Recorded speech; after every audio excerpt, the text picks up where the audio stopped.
Daniel Medrano patrouille le long de la frontière mexicaine depuis plus de 20 ans. Pour ce pompier, poursuivre la construction du mur n'est pas la solution. Le mur ne fonctionne pas. Est-ce qu'il dissuade et ralentit les migrants? Oui, bien sûr. Et je ne suis pas favorable à l'immigration illégale, croyez-moi. Mais il doit exister d'autres solutions plus pérennes. Son équipe est régulièrement appelée en renfort pour tenter de secourir des migrants blessés. Le mur les incite à prendre de plus en plus de risques.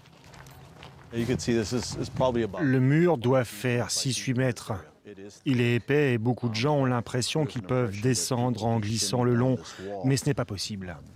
Si vous regardez en haut, il y a un rebord d'environ 5 cm et c'est là que beaucoup de migrants ont peur. Ils escaladent le mur de l'autre côté, se retrouvent coincés en haut et tombent de ce côté et se font des blessures graves. Quand ce ne sont pas les blessures, c'est la chaleur extrême qui peut être fatale. Sur le seul secteur d'El Paso, les autorités ont retrouvé 148 corps de migrants cette année, le double de l'an dernier. Ce mur de plus de 700 km le long de la frontière avec le Mexique est l'objet de toutes les controverses. Donald Trump avait fait de sa construction un argument de campagne. Joe Biden avait lui promis d'y mettre un terme, sans succès. Là, vous pouvez voir où le mur s'arrête.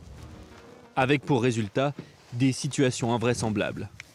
Regardez, ce chien vient de traverser la frontière sans problème. C'est un chien mexicain. Là, ce sont les États-Unis. Et là, le Mexique. N'importe qui peut traverser ici en passant par la montagne. Après, est-ce qu'on risque de se faire arrêter? Oui, très probablement. Parce qu'il y a des agents de la Border Patrol partout ici. C'est juste qu'on ne les voit pas. Depuis des décennies, les crises se succèdent sans amélioration. En 2022, plus de 2 millions de migrants ont traversé illégalement la frontière, un record. Dans les rues d'El Paso, l'une des principales portes d'entrée aux États-Unis, ils sont des dizaines à dormir dehors.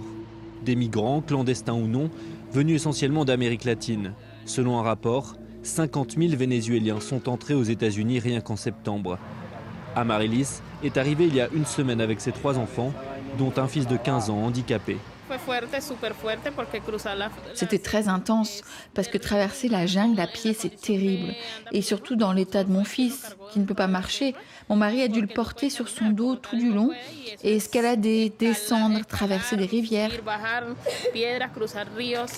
Le périple à travers l'Amérique centrale a duré 3 mois. La famille a fui une situation économique et politique catastrophique. Plus que tout, je viens pour travailler. Honnêtement, je viens pour donner un meilleur avenir à mon fils et aussi un peu pour moi car j'ai une tumeur à l'œil et je veux voir quels sont les traitements. Et pourquoi venir illégalement et pas légalement? Parce que pour venir légalement, il aurait fallu qu'on ait des passeports. Et pour les obtenir, ça coûte l'équivalent de $2000 au Venezuela ou davantage. Une somme que je n'ai pas. Je n'ai pas cet argent pour subvenir aux besoins de mes enfants, alors vous imaginez pour des passeports et des billets d'avion, c'est impossible. Lorsqu'ils sont interceptés par la police des frontières, les migrants sont ensuite relâchés et répartis de manière aléatoire dans différents États avec une date de parution devant une cour.